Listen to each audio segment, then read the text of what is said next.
Jim Al-Khalili, welcome to the show. Pleasure to be here. Once upon a time, when doing a lecture at the Royal Institution, you spoke about the famous double slit experiment, this strange quantum phenomenon whereby something sort of light appears to act as a wave and a particle at the same time. Yeah. And you issued a challenge. You said, now, if anybody thinks that they can offer a commonsensical explanation for this kind of thing, then do send me an email. How did that work out for you? I wish I hadn't done that. I'd forgotten that I wasn't just talking to the 300 or 400 people in the audience at the Royal Institution, but obviously it gets recorded and goes out on their YouTube channel. To this day, I mean, that's about 10 years ago now. To this day, I receive on average 1 or 2 emails a week from people saying, I've solved the two slits mystery. Where's my Nobel Prize? Oh, no, we've tried that. Yeah. There's a lot that's strange about quantum mechanics. Right. Maybe we'll get into a few more of those things later on. But the great American physicist Richard Feynman said that the two slit experiment is sort of encompasses the central mystery of quantum mechanics. That we know that when you send light through to slits and you get interference patterns, light and dark fringes. What's weird is that sending particles, indeed even entire atoms through, you get the same wave-like behavior when you send particles through. So I went through in this lecture, how come, we understand quantum mechanics is this wonderful, powerful theory that has revolutionized the world, helped our understanding of the subatomic world, and yet at its heart there's this counterintuitive idea manifesting in this two-slit experiment that we still can't explain properly. Yeah. So quantum mechanics is stereotypically thought of as the sort of weird, spooky, kind of creepy, leaves room for new ages to get in and say there's all kinds of, this could explain telepathy and this and that. There was certainly a time when we start discovering these strange quantum phenomena and we think, this is completely inexplicable.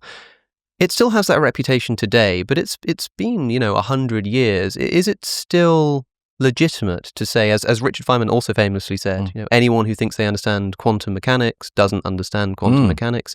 Is it still true to say that it is just weird and creepy and spooky? Not all physicists and indeed chemists who also use quantum mechanics would agree on this. I would say yes, it is as mysterious as it's ever been. The fact is, it's also been such a powerful mathematical theory. It's helped us invent all sorts of things, understanding semiconductors, developing microchips and computers and smartphones and lasers and so on. It works, and it tells us how the atomic and subatomic world behaves, but at its heart it is still mysterious, and we do not yet have an agreed upon explanation of how. It's the only theory in all of science that seems to have got away with not requiring a narrative, an interpretation to explain the mathematical formalism. We have half a dozen or more different ways of explaining it, and you might say, well, so what? Because it hasn't stopped us doing the science, hasn't stopped us understanding the world. But at its heart, physicists and philosophers, I think, should still be worrying about this. Yeah. Well, people often talk about interpretations of quantum mechanics, the Copenhagen interpretation, the many worlds interpretation, whatever. You don't hear people talk about different interpretations of gravitational theory in the same way. Why not? What's going on with that? Because we do have a single interpretation. I mean, when we think about Einstein developing relativity theory, his special theory in 1905, the mathematics for that was pretty much sorted out. People, like Lorentz and Poincaré had already developed the equations. What they didn't have was the correct interpretation. What is this telling us about reality? Einstein comes along. He doesn't come up with new mathematics. He comes up with the correct interpretation, the narrative, the explanation of what this theory is telling us about the world. That nothing can go faster than light, that time and space must be unified into 4D space-time. So and Einstein's then credited with relativity theory. Yep. It's the interpretation, the explanation that's important. No other theory is like quantum mechanics, where the maths works, It describes the subatomic world, tells us about how atoms fit together and electrons orbit around the atomic nucleus and so on. But we have these half a dozen or more different ways of explaining what's going on, and we can't agree on which one's right. Yeah. Well, it's the difference between like a mathematical model that like predicts outcomes and, I hesitate to use the word explains, but, let's say describes the various activities of subatomic particles. That is a separate question from the ontology. What is the stuff? Like, people will commonly think about particles being in two places at once and being here and there at the same time, and that's probably some kind of confusion between our mathematical models, which sort of act as though a particle is in two places at once. Whether it actually is or not is a totally different question, and I think you and I probably both agree that it's not actually in two places at once, but it's like our mathematics describes it as such because it's useful. So does the quantum physicist of the modern era have much at all to say scientifically beyond their like philosophical hunches and interpretation of the data? Do they have anything like scientific to say about what is actually going on? More so now than a generation or two or three ago. Sure. I mean, certainly when I started as a PhD student in the 80s, it was very much the case that, look, quantum mechanics is a mathematical theory. It works. If you want to do philosophy, go and do philosophy. But a physicist uses it. So this is the Copenhagen view. Sometimes it's simplified into the shut up and calculate interpretation. It works. Don't worry your pretty little head about how and why. We can't say, the Copenhagen view says we can't say anything more about the quantum world beyond what we can measure and observe. What's going on behind the curtain before we look, we have nothing to say about it. Not that it doesn't so much exist, but we have nothing to say about it. Yes. I was always uncomfortable about that, and I felt somehow, not that I was out on a limb, but it wasn't the prevailing attitude to worry. I think, well, something must be going on. You mentioned, the ontology. There is something, some objective reality out there that wasn't even regarded as cut and dried. The quantum mechanics just tells us what the results, making predictions about the results of measurements. Most physicists today, I would say, maybe not my generation, but younger than me, are a bit more concerned. There is something going on. I want to understand what it is. That should be the job of the physicist. As John Bell famously said, the job of the physicist is to understand the world, contra Niels Bohr, who in one of your books you sort of blame for this functionalist view of science to some degree. Which is a shame, because Niels Bohr's a great hero of mine. But I mean, if Niels Bohr and John Bell, I'm siding with Bell. Yeah, because they have this conversation, which I've been talking about so much recently, about what science actually does. And in fairness, I am more in line with the view that science is functional, that it only describes and doesn't really explain or tell us about the nature of what things are. But I'm definitely in your camp that whether you call it science or not, we should be interested in what stuff actually is. I mean, when I spoke to Sabine Hossenfelder, I was asking her about if I blew a trumpet, and I discovered that every time I blow this trumpet, a red light turns on over there. And I thought, that's interesting. And I figured out that if I blow it harder, if it's louder, the light is brighter, and if it's a different note, it's a different color. And I worked out exactly what was going on.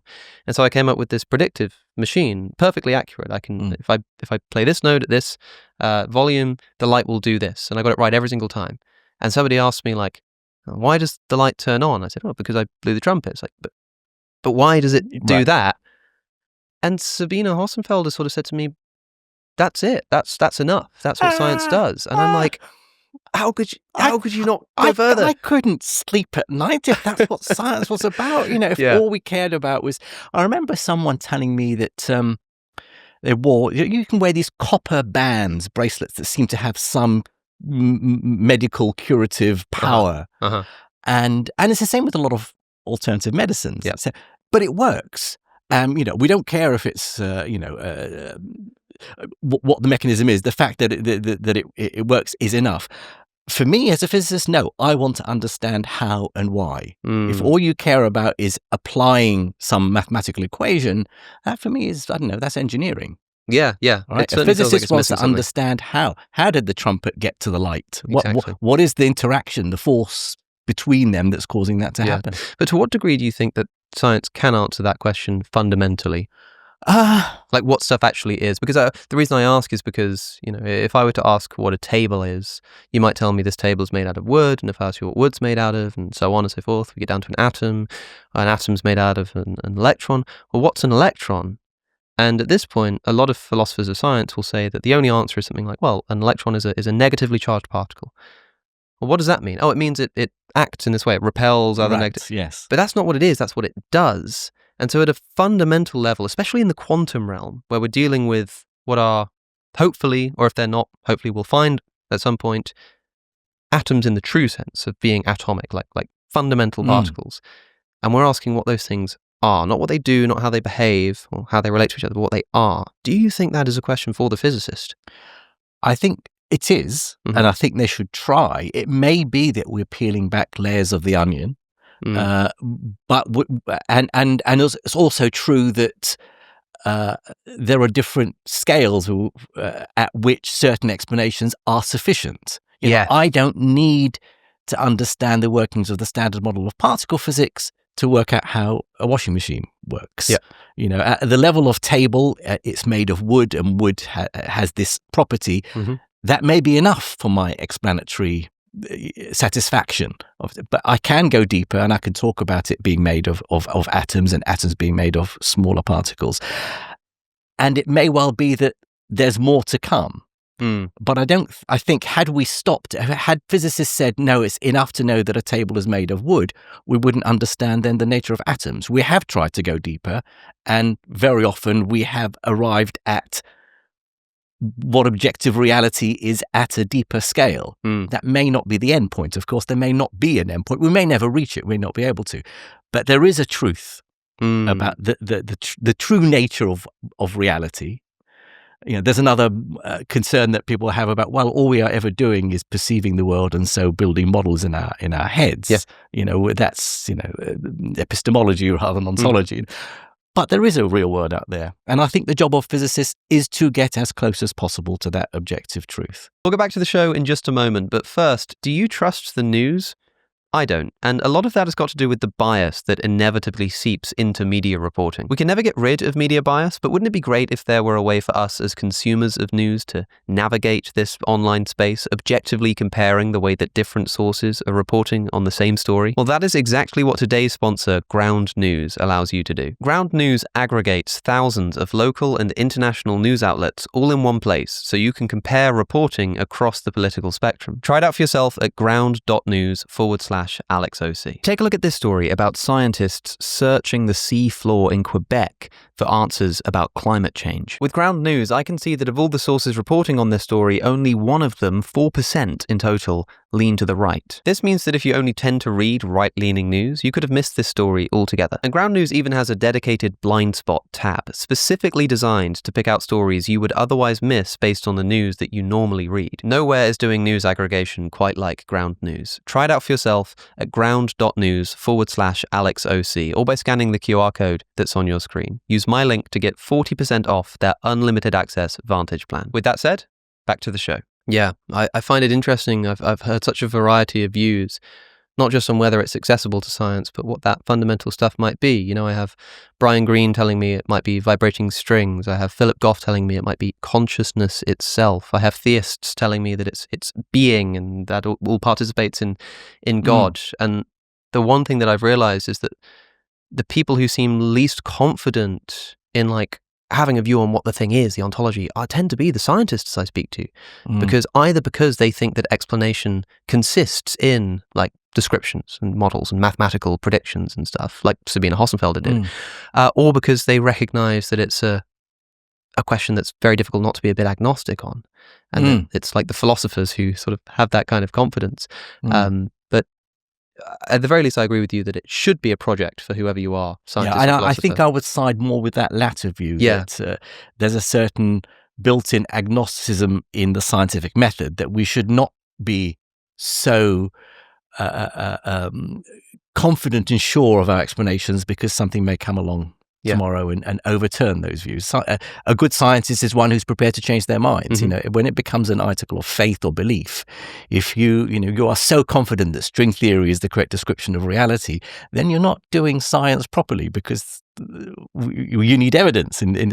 Physics is an empirical pursuit, and we need data, and we need to observe, and we need to be prepared to change our minds. So physicists acknowledge that there have been revolutions in science all the time, overturning previous ideas. Yeah. So what is it about quantum mechanics that makes it so subject to different interpretations and difficulty and weirdness? Is that something intrinsic to quantum mechanics, or is that just because it's the newest thing that we're interacting with? Or is it actually about quantum mechanics itself? It is. I think we've, after 100 years, but it's not taken us that long, but I mean, very soon we realize that it's something intrinsic to the description of the quantum. The way the quantum world behaves is and it's not just that it's far removed from our own everyday senses and experiences. It really is strange, and it's like the bump under a fitted carpet. You can move that bump around. You can shove it behind the sofa, behind the TV, so it doesn't show up. But that bump is somewhere. You can say that bump is many worlds branching out. You can say it's a non-local field, a la de Broglie-Bohm mechanics. You can say the quantum wave function spontaneously collapses. There are lots of ways of explaining, but that weirdness is there. It's where you leave it, where you decide the weirdness originates, is what we can't agree on. Yes. And so people will have ideas. There'll be people listening who are super familiar with quantum mechanics, and some who think to themselves, okay, I know about quantum mechanics. I've heard of the double slit experiment, something about particles and waves at the same time, two places at once, entanglement. But as we've already indicated, some people have misconceptions about what's like. So can you help us to dispel one or maybe a couple of important misconceptions about why quantum mechanics is weird, and then give us an indication of some of the things that actually do make it a bit weird? Well, I mean, very often one of the most often asked questions I get when I give public lectures is quantum mechanics and consciousness. And this goes back to work of Roger Penrose and Hameroff, talking about the nature of consciousness having some quantum origin. And most quantum physicists will say, look, quantum mechanics is mysterious. Consciousness is mysterious. That doesn't mean the two are connected. It may be that they're connected, but we're a long way from being able to see that. And people say, entanglement, quantum entanglement, this weird property that Einstein didn't like. He called it spooky action at a distance. Two separated particles can nevertheless be part of the same quantum state, and therefore instantly in communication with each other. People say, that will explain telepathy. Or that'll explain why twins somehow can sense, when the other one something's happened to the other one, they can sense it because their brains are quantum entangled. The fact is, these strange quantum phenomena and mechanisms are very much confined, almost always, to that subatomic realm. They are ephemeral, delicate features that disappear very quickly. We now, in modern terms, we say the quantum effects decohere. The quantum weirdness, the being in two places at once business, dissipates like heat dissipating from a hot object when you put it in the freezer very quickly once you scale up. So when you scale up to our everyday world, the idea that you can invoke quantum mechanics to describe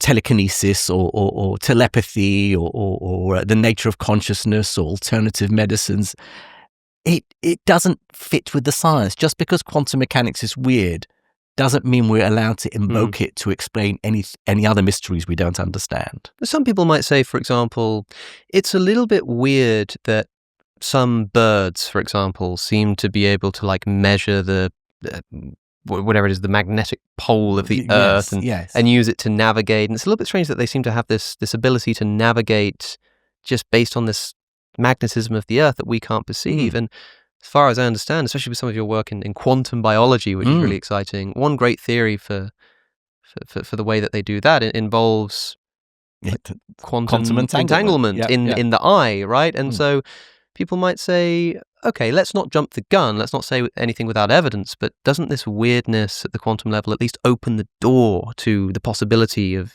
a lot more weird kind of macro level stuff? It does. And I think this is where our earlier conversation about wanting to understand how something happens, with the ideas that these birds and certain other mammals have this magnetoreception. First of all, that was discovered back in the 70s before anyone thought about a quantum origin for it. And even then it was poo-pooed, despite the research being published in one of the top journals in science. In fact, the journal called Science. People were arguing, how can the Earth's magnetic field is so weak? It's one thing sticking you in an MRI scanner and mapping the body, because those are huge magnetic fields. The Earth's magnetic field is so weak. How could it possibly have any effect on chemistry inside living organisms? And yet they found evidence that these birds really could sense the orientation of the Earth's magnetic field, not like a normal compass, but simply how far away from the North or South Pole they were. The lines of field, the iron filings, if you were to scatter around the Earth, assuming the Earth's a big magnet, whether they're parallel with the ground or vertical. Birds could sense that, and no one knew how that could happen. Where was this built-in compass inside these creatures? We know it works, but how? Quantum entanglement inside a protein called cryptochrome inside the bird's retina is far-fetched, but it's the only theory that we can actually explain step by step. There's a whole chain of, your trumpet to the light. There's a whole sequence of mechanisms in the real physical world that start off with this strange quantum mechanism, entanglement, that will explain how these birds get directional information. It may not be true, but here is an example. But you're looking at two electrons spinning in different directions within a molecule inside the retina. That's down at the quantum level. That doesn't mean you can scale up and say, well, quantum entanglement can explain telepathy, for example. It is strange to think that there are these effects and truths and mechanisms that just disappear as you get bigger. And the question that raises for me is that, famously, the big trouble is that we've got this quantum mechanics over here, and we've got our macro classical physics over here, like Einstein's theory of relativity, and they don't want to go together. Maybe we might want to talk about why they don't go together, but most people know that they just don't somehow. And the goal is this theory of everything, or something that will at least unify those two explanations. Yeah. Is it possible that for some reason that we don't yet understand, things do just work differently at the quantum level, such that you will never have a quantum theory of gravity or some classical understanding of quantum mechanics? Because that sounds weird, but it also sounds really weird to me to say that there are all of these things like entanglement and tunneling and stuff that, if you increase the size enough, they just vanish into thin air. Yeah, there are two issues. One is, how do you move smoothly from the quantum world to our everyday classical world? And that doesn't require going on to Einstein's general relativity. Right. It's just simply where's the boundary between what is quantum, what is classical.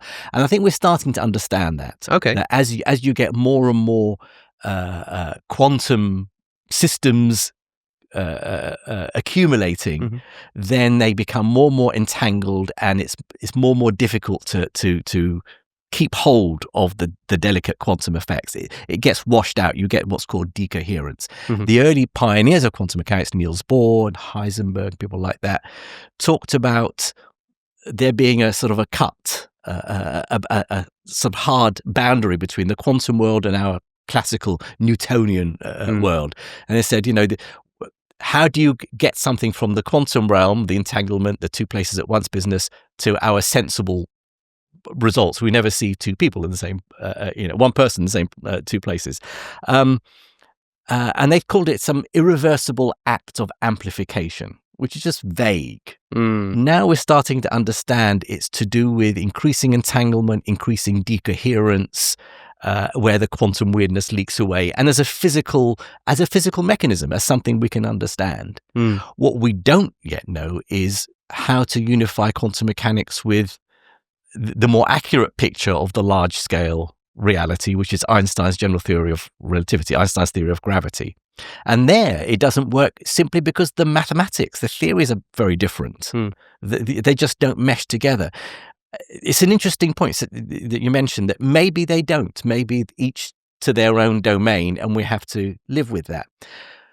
But there are situations where you would want both to explain what's going on. For example, the singularity at the center of a black hole. Sure. Or the Big Bang. Or even, if you think about it, imagine a single electron in a superposition, a quantum superposition of being in two places at once. Essentially, you're saying it's not the electron is doubled up. It's one electron, but its quantum state is spread out. Well, an electron has mass, and we know from general relativity that mass causes space-time to bend. Ever so slightly for the case of an electron, because it's a very tiny mass. Nevertheless, that would mean that space-time is in a superposition of bending in two different places. Wow, yeah. Now, if we want to talk about space-time, we need general relativity, curvature of space-time, general relativity, and yet the superposition thing is quantum mechanics. So there's an example, even though it's be far too tiny to actually check experimentally, theoretically, in principle, you need both theories to explain it. That's interesting. And so you can't just say, well, we'll never have to worry about general relativity. Maybe in practice we never will, but in principle, we should always need some combined theory. I've never considered the effect of the mass of quantum particles. I read it. I read it somewhere. Someone else very clever pointed this out. Cool to think about. Good example. I'll use that. But then, some people might say, well, there are all kinds of paradoxes of space which seem to indicate that maybe there is just a smallest possible distance, and maybe that's somehow related to space-time, and that if you get small enough, or if you get to the smallest possible distance, it's also the smallest possible unit of space-time, and therefore it can't be bent or shapen in any way because it's as small as it can get. At the very least, it's a bloody mystery, isn't it? I mean, it is, and we have ideas, and people can spend their whole careers pursuing a particular way of explaining things, whether it's something like string theory or what goes on down at this so-called Planck scale. But the deeper you go, the harder it is to test your ideas. And ultimately, as I mentioned before, physics is an empirical science. We need data, observation, experimental evidence to tell us that our theory is on the right tracks. We don't know how to do that when we're probing reality at such a scale. You've been doing a lot of work on time recently.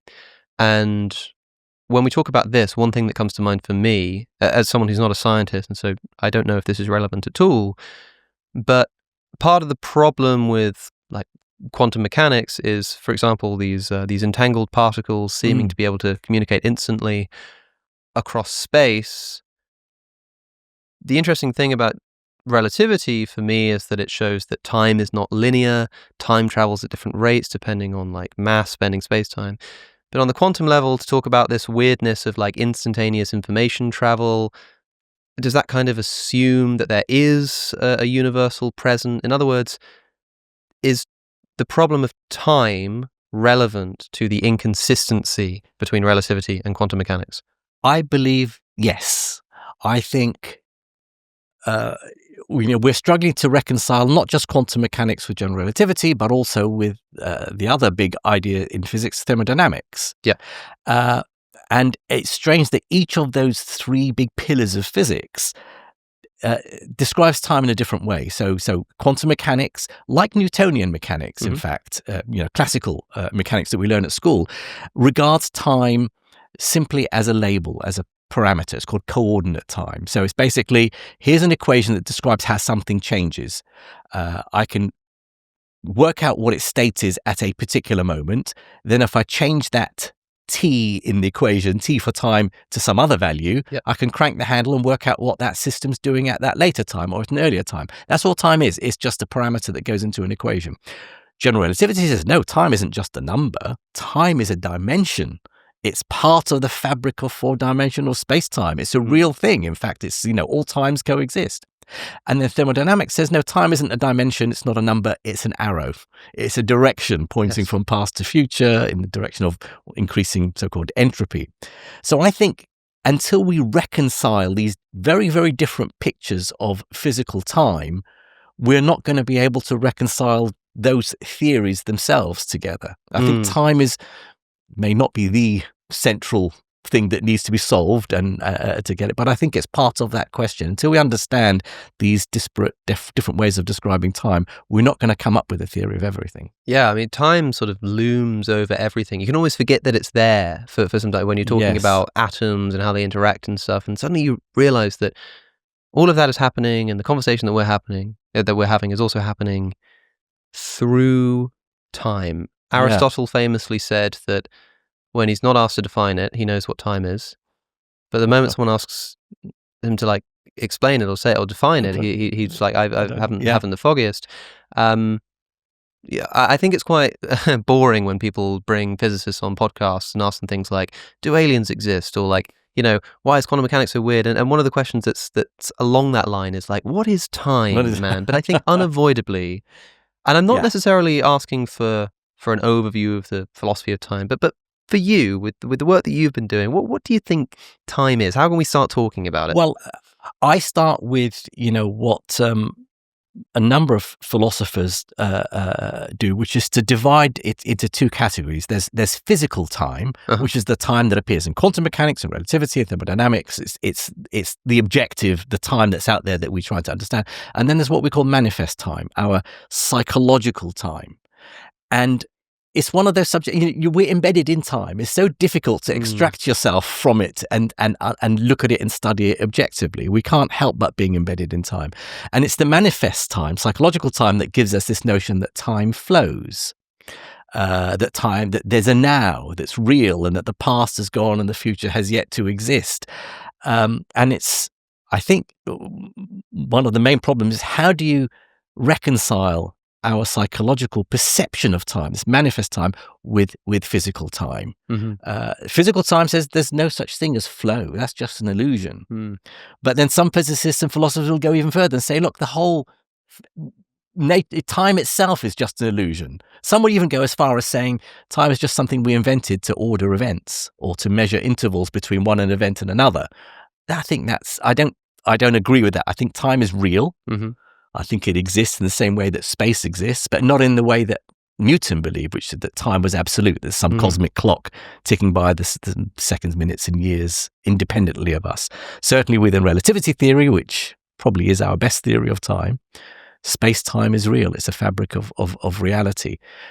Reconciling that with the idea that the equations of physics are time symmetric, and that the time comes in just as a parameter, or that time has a direction from past to future, that is still a problem in studying the nature of time, and it has been since Aristotle and before. Yeah, and it's funny because you can say all of that, and I still feel like I'm left with this question. But what is it? Like, what is the thing that we're talking about? Like you say that there's this idea that we move through time. Okay, well, if time is a dimension like space is, well, I can kind of feel like I can move through space. I can move through space. I can see what that's like. I'm moving my hand, but I feel like I'm moving through time. But if I try to pay attention to what's it like? What's it like to wave my hand left and right? Well, I can feel it. I can move it. What's it like to move through time? Maybe because we can't turn it off. It's kind of impossible to know. So I'm not sure what like even mental image to have. Like when I think of space-time, for example, in the physical sense of like the three dimensions of space and being warped by objects of mass, I imagine, as I imagine most people do, like a bunch of lines running through space, like making all these cubes that grow and expand. And that's probably not accurate, right? But it's close enough that I can kind of think about things in that term. But when someone says time, and you picturing in your head like moving through time, literally, like what imagery are you thinking of? What kind of thing are we getting at here? Yeah, I mean, typically in physics we talk about 4D space-time, or what we do is throw away one of the dimensions of space. Yeah. So we only have two dimensions of space and one of time. So then we have a 3D block. It's called the block universe. Yeah, right. That allows us then to maybe get a sense of what space-time, 4D space-time means. That's before you even start bending it, warping it due to gravity. But in that picture, you're right. You can look at space and say, well, I can get from one place to another. I can be over here, I can be over there, I can get over there, I can go back there again and at a different time. But you can't visit different times. And yet the block universe would say all times coexist just as all points in space coexist.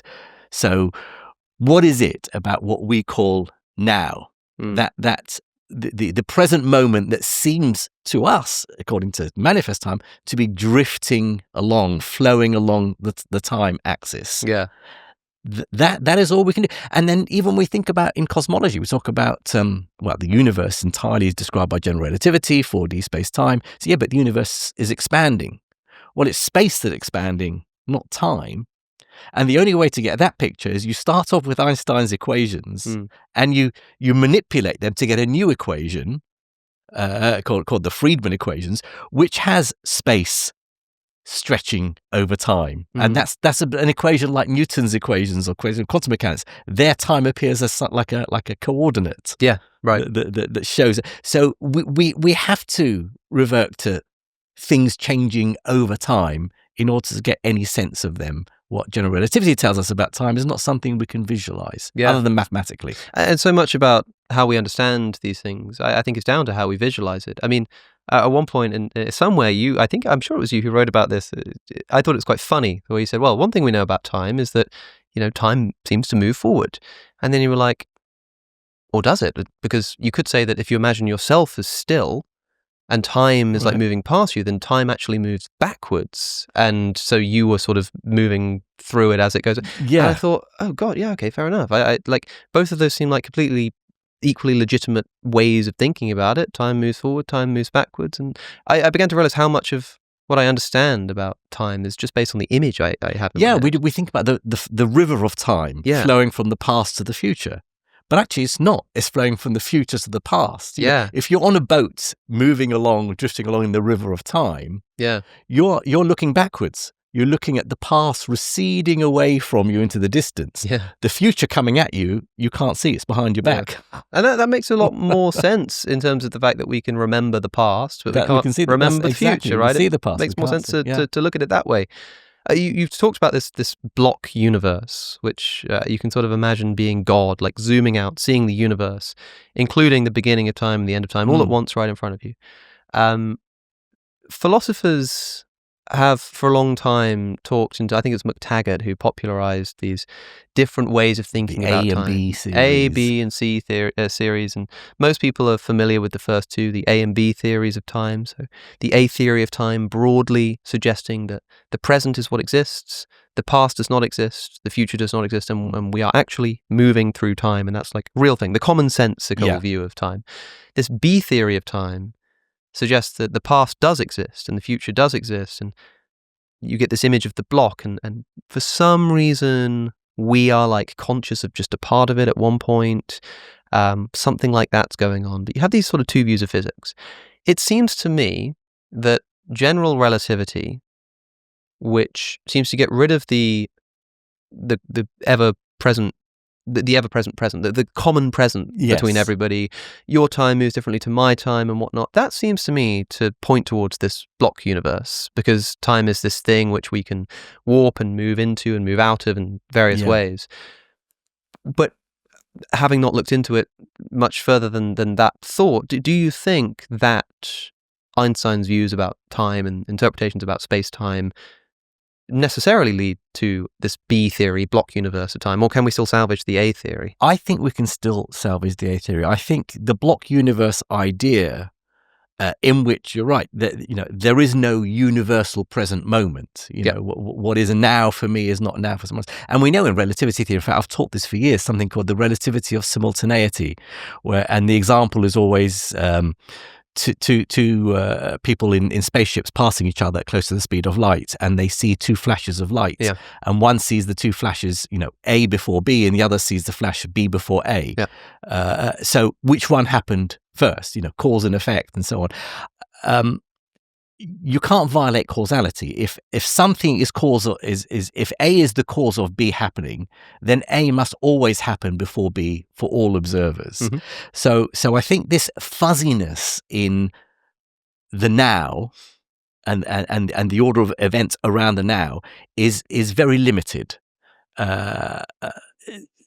I think the block universe can be a helpful tool, but to say that fuzziness about no universal now means all times coexist, I think it takes it too far. For me, Einstein's idea of a block universe and all times existing is a tool that is useful for us, but it doesn't reflect reality itself. I'm far more in favor of trying to find a way that physical time can map onto our manifest time, which is the one about only the present moment being real. Yeah. I mean, it's interesting. We say that the past has happened, it's gone.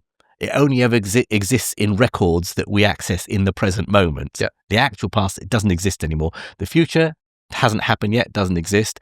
The present moment is simply the edge of the shadow between the past and the future. So in itself, it doesn't have any duration, so it also doesn't exist. Well, I've just done away with the whole of time then. Yeah, that's right. And it also seems sort of paradoxical, because if you just say, it's easy to say, well, the past doesn't exist. But if the past doesn't exist, then okay, like, you know, Shakespeare doesn't exist, and neither does, I don't know, neither does Mac Miller, the rapper who died a few years ago. Well, two excellent examples. Yeah, but there are still things that we can say about them. We can say that one was after the other, and that still remains true. So it's not like it doesn't exist at all, or in any sense that we can't talk about. But it exists in the present, in the sense that it exists as records in our memories, in books, in photographs, in films. Everything that has happened only continues to have an existence in every subsequent present moment, stored in records. But in reality, it doesn't any longer have a real existence. Yeah. But it's weird, isn't it, that like most people will be aware of the fact that it takes a very small but measurable amount of time for any kind of sensory input, you know, the words you're speaking, the light that's bouncing off the objects in this room, to travel to my eyes or my ears and go into my brain and do their funny little calculations and stuff, to the extent that, like, I don't even know what it means to say that the present exists. Because if you were to sort of pause time, we're in a time slice, and you ask me what's the present, I would say whatever visuals I experience in that time slice and whatever noise is in my ear in that time slice. But those are actually products of they happened. The past. Actual things happened before your conscious. And even if you say, okay, but it's the vibration caused by the thing you're looking at, yeah, but even that has to be processed through the brain, and then I can't even imagine what it would be like in a time slice, because my brain wouldn't function if there were no time. And so I just don't know what it means to say the present, and I don't know what the difference is between now and now. Especially the difference between those two things now. I don't know what the difference between those two things is. Like, I have no idea what this thing is that we're going through. And so I suppose what I'm interested in is, as a physicist, is this kind of weird, almost philosophical problem of just being able to figure out what it is that we're dealing with, a prerequisite of doing a physics of time? Or, like with quantum mechanics, can we kind of figure out ways to describe time and use it in our mathematical calculations, whilst shelving the weirdness of not really knowing what the present is and whether the past exists? I think there are similarities. I think, you know, in the same way that, as you say, we can use quantum mechanics and go a very long way in describing a lot of physics and chemistry without worrying about whether there are parallel realities or not. Yes, we can do a lot in physics involving time and the properties of time without being able to answer questions about what is now. We can certainly talk about events taking place, and we can talk about intervals between events and how long that interval is. Maybe something that we don't know, different observers who are, for example, sensing different gravitational fields or moving very fast relative to each other won't agree on. We can order events. We can talk about light cones and events having a future light cone, of all events that it could possibly have caused or influenced, and past light cone, all events that could have possibly influenced or caused it. We can go a long way in physics in using time to understand reality. I'm not as frustrated about not getting to the essence of what time is as I am about not getting to the essence of what the origin of quantum weirdness is. I want to be able to know, for someone to discover the correct interpretation of quantum mechanics, which I believe it should be. Because I'm a quantum realist, I believe there's an objective reality out there, and I therefore believe there's a correct way of describing how nature does things, regardless of our plethora of different interpretations. So I'd like to be able, before I die, to know what is actually going on in the quantum world. We may never get an answer, but I'd like to. In the same way, I'm not so worried. It doesn't keep me up at night thinking, what is time, what is now, and so on. Maybe because I'm sort of reconciling myself to the idea that we are so embedded within time that we're never going to be able to understand it. Although it's a challenge that we should take on and continue to work on. Yeah. How much time do we have for time? There we go. That's the question. You used a phrase earlier which is used all the time. There it is again. The so-called arrow. Yes. Of time, which, as far as I'm aware, refers to the fact that time seems to have a direction. But beyond that, like, what is this arrow of time? Why is it mysterious? Where does it crop up as a concept? It crops up in thermodynamics, developed, and statistical mechanics developed by people like Maxwell and Boltzmann in the 19th century and others, where they show that things happen a certain direction in time in a way that they don't happen in the opposite direction. Yeah. And it's normally associated with the increase in disorder, what we call entropy. You take a pack of cards that's unshuffled and you shuffle it and it will become more mixed up. It won't unshuffle itself over time. So it's statistical inevitability that things move in a certain direction. Boltzmann talks about having molecules of gas in a box, all sort of congregating in one corner of the box. Over time, they will spread out. Well, if you spray an aerosol can, you have molecules just by the aerosol can, and if you give it some time, they spread across the room. But what you don't see is these molecules spread across the room, coming back and then finding their way into the nozzle of the aerosol or can. Randomly coalescing under that lamp over there. And the basic idea there is that because it's highly improbable, it's not that that's impossible. Yeah. It's just highly, highly improbable that will happen. So there's a directionality.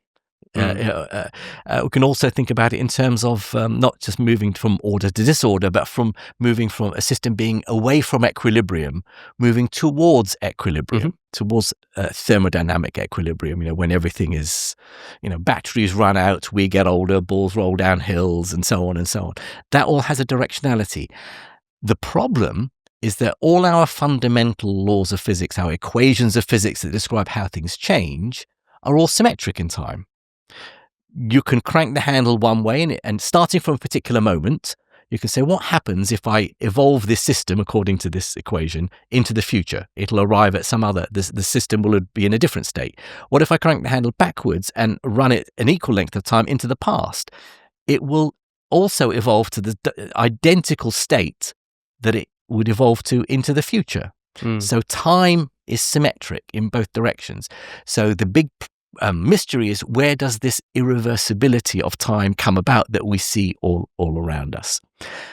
The way we get around it is to say that, well, you have to start with the system in a special state that's off equilibrium, an unshuffled pack of cards, molecules in the corner of a room, and if you move forward in time, entropy increases. Yeah, but what about when you move backwards in time? Also increases. Well, what if for that special moment we shove it all the way back and stick it at the Big Bang? That's the first moment in time. Now all we have is forward motions. We only ever see entropy increasing. There was no time before the Big Bang, according to standard theories of cosmology, and therefore you don't have to worry about the time symmetry. So this is what's called the past hypothesis, and a lot of cosmologists are perfectly happy with that. For them, that has solved the problem of getting irreversibility from time symmetric laws of physics. A few questions come to mind for me, right? And it's all got to do with the fact that the laws of thermodynamics in this degree are, as you said, probabilistic. That is, I mean, you can imagine if I sprayed this aerosol can, you can imagine, say there were just 100 molecules that come out of the aerosol can, and they are all randomly vibrating in different directions. They bump into each other sometimes, they're randomly vibrating. Just because there are 100 of them, if you give it enough time, even though it's all random, they will, on average, just spread out and go off in their different directions. In principle, they could all, very low chance, they could all happen to vibrate in the same direction, and all of them just go one way as a group. It's incredibly unlikely. Could happen in principle. Same thing in the real, with the actual number of molecules there are. Like, they spread across the room because they're all vibrating and flittering around, but in principle it would be possible for them all to go one way rather than the other. So this law, quote unquote, that entropy always increases is actually just a really, really strong probabilistic prediction, right? Yeah. So I suppose one question that comes to mind is, if this is what we're using to get rid of the problem that our physical laws work one way and work the other, if I were to actually understand the position of all of those molecules and the way in which they were vibrating in principle, and I described, their trajectory coming out of the aerosol can into the room, can I not also just reverse that? Once I'm actually certain of exactly how everything's vibrating and I get rid of the random element, if I reverse that equation, wouldn't that also work in reverse? And therefore, the molecules would all shoot back up into the can, if you know what I'm getting at? Yeah. I mean, so this is, some people, so the physicist Carlo Rovelli talks about this. He refers to it as, when you don't see all the details of the motions of the individual molecules, you have this blurred vision, this myopic view of this system. And so you can't tell apart all the different arrangements of the molecules of gas in a box when it's in thermal equilibrium. It all looks pretty much the same, but you can tell if all the molecules up in one corner. So that's a special state that you can distinguish from thermal equilibrium. Zooming in and knowing the direction of all the molecules, yes, any arrangement is as likely as any other. Right. It's just that there are a lot more ways of arranging the molecules of the aerosol spread out as a high entropy. There's more ways of arranging it, and you can work them all out, and one can move to and you can calculate. It's just as likely to go to this as to that. It's just as likely to go from a particular arrangement spread out to all of them congregating at the nozzle of the aerosol can as it is for them to all spread out in a different way. Okay. But all the different ways of spreading out, there are many, many, many of them.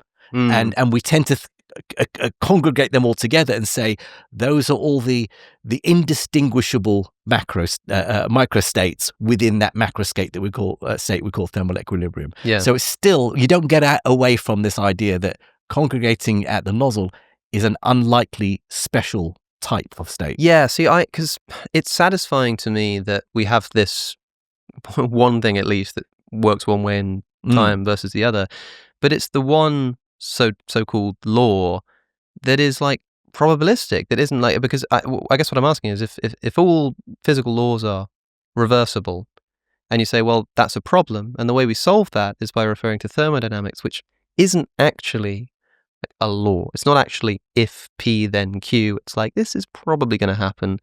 It seems to me if I reversed all of the in fact laws that were governing this entropic increase, I could in principle just reverse that too. Well, I would argue that yes, it's probabilistic in the sense that entropy increasing in this probabilistic view, Boltzmann entropy, is what we'd call statistical inevitability. It's much more likely to.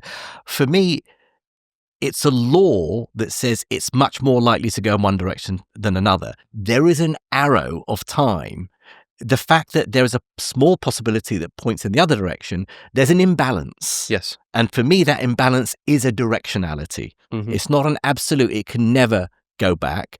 Much more likely to go in this direction than that direction. That's where I'm pointing. I'm pointing in the direction of more likely.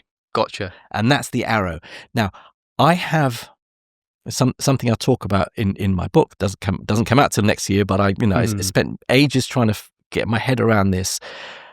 I would wonder whether this fundamental arrow of time is somehow baked into the universe. Mm-hmm. That there is a directionality of time. And then you might ask, yeah, but how about all these fundamental underlying time symmetric equations of physics and laws of physics? Well, the thing is, they only ever apply to isolated systems, mm-hmm. to systems that are not interacting with their surroundings. So for an isolated system, yes, everything is time symmetric. And sure, if it's away from equilibrium, it moves towards equilibrium, but equally you could run it time backwards and it'll move towards equilibrium as well. Right. But the time symmetry only applies to isolated systems. Our universe, everything in our universe, apart from the universe itself, is not an isolated system. It's an open system where entropy will always increase because systems are interacting with their surroundings. So it may be that directionality is built in at a fundamental level, which means that time itself must be built in at a fundamental level to reality. And this time so it's not how do you get from time symmetric equations to irreversible arrows of time, but how do you get from an irreversible arrow of time to time symmetric equations? Well, you're isolated. Isolation. Stick a pendulum in a box in a vacuum, it'll carry on swinging forever, in principle. And if you ran that video backwards, you wouldn't know that it was running backwards because it's time symmetric. Open it up to the air, and friction will cause it to slow down and dampen down. Suddenly, it's an open system. Suddenly, there's directionality. Yeah, so it's like a problem of restricted scope, I suppose. Yeah. Okay, that's interesting, and I think I can make some sense of that, and I am trying my best here. One other question that came to mind was that we've sort of spoken about two areas in which probability rears its ugly head. One is time. We talk about time, and we say that the defining quality of time for a physicist is thermodynamics, and thermodynamics is actually probabilistic.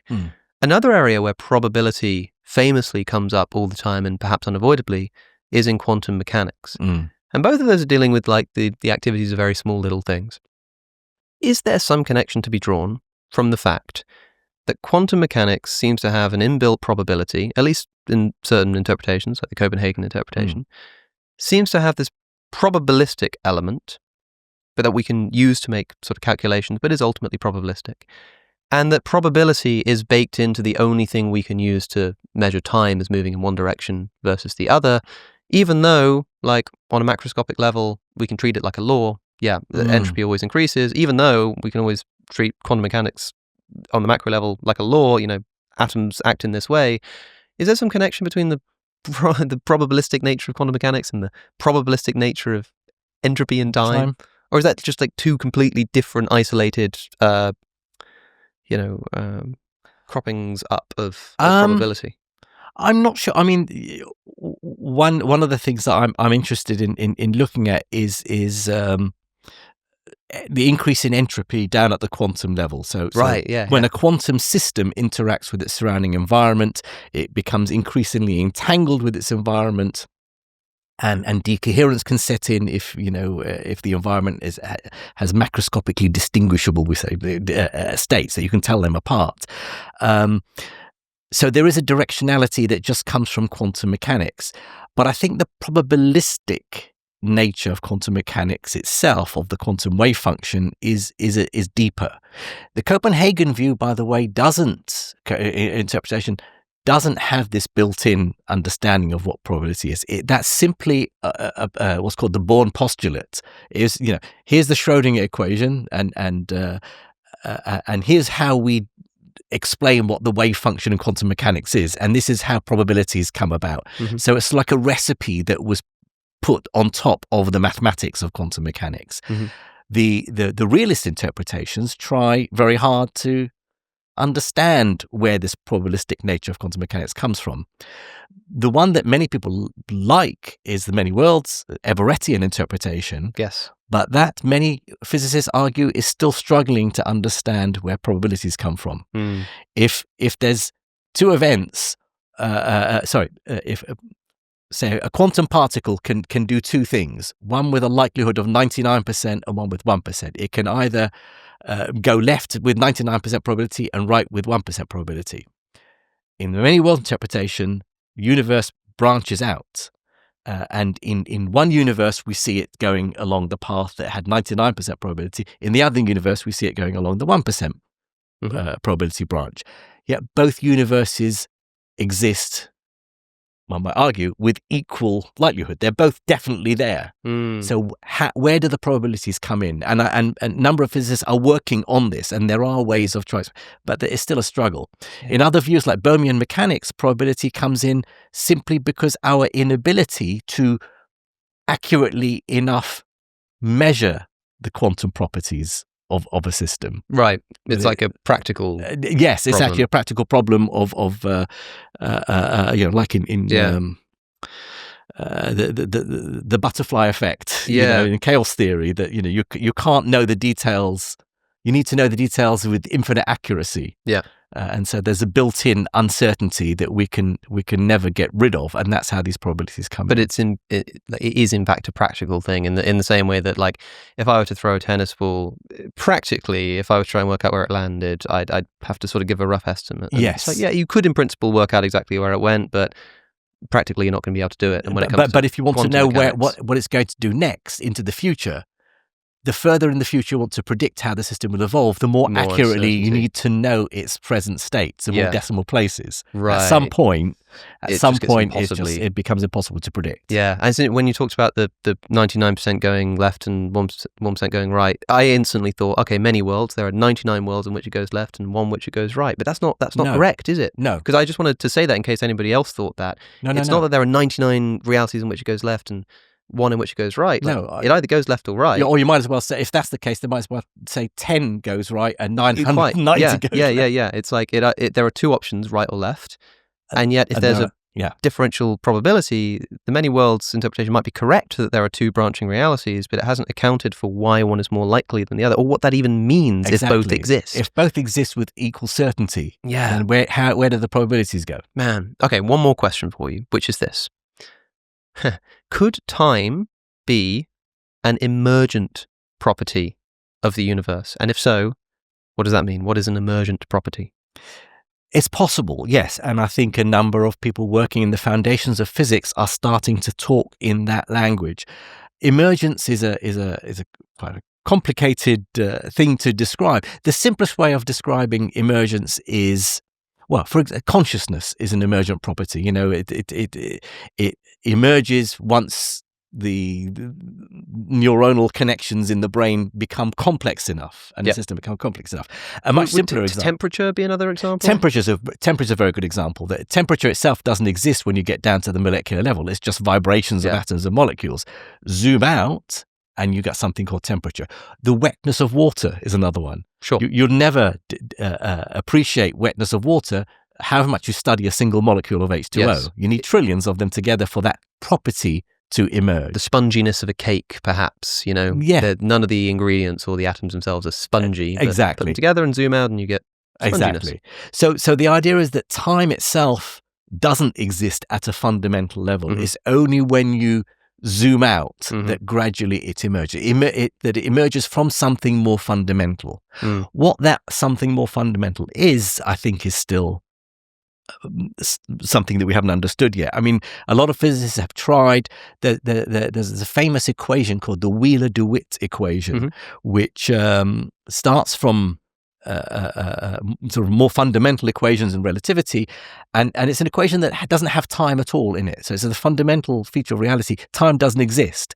So the fact that we perceive things changing in time must be an emergent property of the universe if the Wheeler-DeWitt equation is more fundamental. Interesting. I'm not sure. I'm not saying that I disagree with that. I'm yet to be convinced that time is emergent rather than fundamental. One of I asked earlier if the relevance of time is important to the incompatibility between relativity and quantum mechanics, because I've heard it discussed in some contexts that, and like I said, I'm not a physicist, I might be wrong about this, but one of the problems might be the way that they both sort of deal with time. Quantum mechanics might require instantaneous, like, the present is real and it's the only thing that exists. But whereas relativity has this time block, this time traveling.